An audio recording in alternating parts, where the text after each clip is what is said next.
Hey folks, Toyota has just announced the new Land Cruiser, and this is no joke. I know you might say, hey, wasn't the Prado just recently introduced?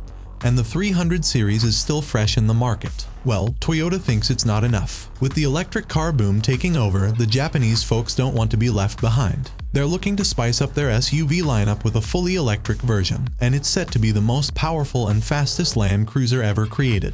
Let's get specific. Toyota plans to expand the Land Cruiser lineup with not one, but two new electric models. One will be smaller, geared towards the younger crowd, while the other will be larger, offering more power, comfort, and luxury, serving as the flagship of the lineup.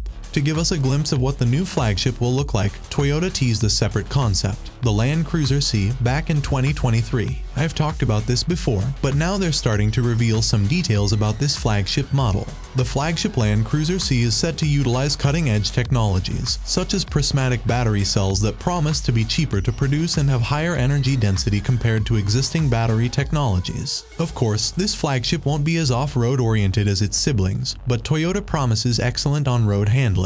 In terms of size, the flagship matches the Toyota Grand Highlander and will use one of the variations of the electric vehicle architecture. Now, let's talk power. The top-tier variant of the flagship will feature two electric motors, delivering a combined output of nearly 600 horsepower and over 800 Newton-meters of torque. That's a record for the Land Cruiser lineup. Moreover, it's one of the fastest models in the lineup, achieving the 0 to 60 miles per hour sprint in around 5 seconds. Quite impressive for a Land Cruiser. As for the smaller model, not much is known yet. We don't even have a clear idea of when it will be unveiled. All we know is that it'll be roughly the same size as the BZ4X, but with a design inspired by the Land Rover Defender and Mercedes G-Class, aiming to directly compete with their electric versions set to be unveiled soon. Now, the premiere date for the flagship Land Cruiser C is already set. Toyota plans to unveil it in 2026, coinciding with the 75th anniversary of the Land Cruiser series. So, mark your calendars and let's wait for the big reveal.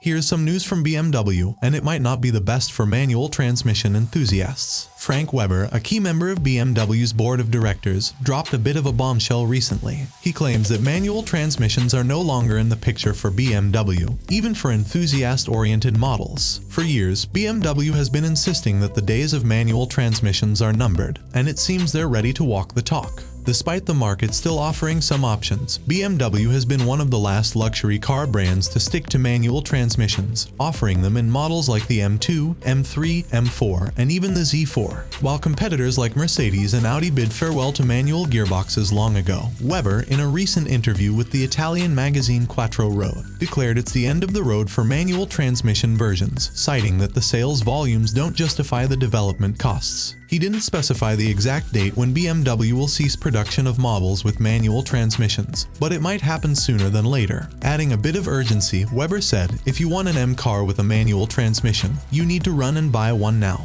Sounds a bit like a push to boost sales, doesn't it?